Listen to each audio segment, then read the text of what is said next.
Okay, let's just jump right in. Picture this. It's 2 in the morning, you are absolutely exhausted, staring at the ceiling, but your brain, oh, it has other plans.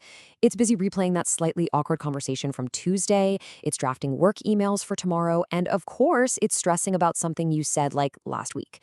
If any of that sounds familiar, then you are in exactly the right place. We're about to completely reframe that whole nightly struggle.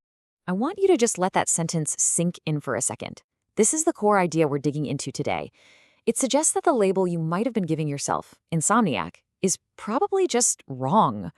It's a really powerful thought, and it changes the whole game. Exactly. If it's not insomnia, then what on earth is it? What's actually going on in your head when the rest of the world is quiet and fast asleep? Yeah, let's just call it what it feels like, the nightly brain struggle. We all know this feeling, right? The lights are off, but your mind is lit up like a football stadium, just running through one scenario after another. It feels like you're stuck on a hamster wheel, and you would do pretty much anything to find the off switch. And right here, this is the pivot. This is the perspective shift that changes everything. We've always been told that this inability to shut down is a problem, a flaw in our wiring. But what if we've been looking at it completely backwards? What if it's not a bug at all, but a core feature of how your incredibly powerful mind is built? This is where things get really interesting. We're going to stop looking at this as some kind of sleep disorder and start seeing it for what it actually is, a sign of a unique and powerful cognitive engine that's always at work. And here's the term you've been waiting for: high cognitive activity.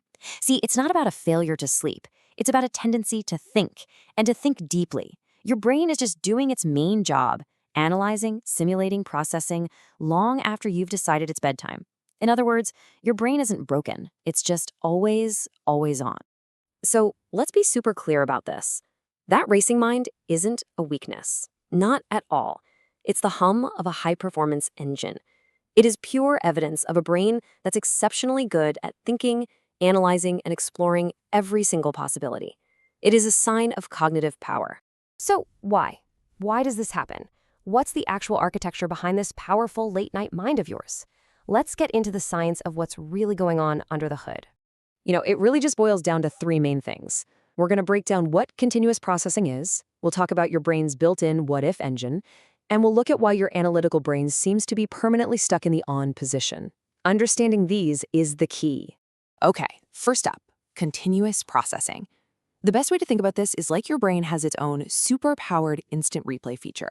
It doesn't just remember a conversation. No, it analyzes it from every conceivable angle, searching for hidden meanings, for nuance, for a deeper understanding. It's not just replaying the past, it's mining it for data. This explains so perfectly why it's so hard to just switch off. For a mind with high cognitive activity, that deep analytical mode of thinking, well, it isn't something you turn on for a specific project. It's your default setting. You don't have to shift into deep thought. You actually have to put in the work to shift out of it.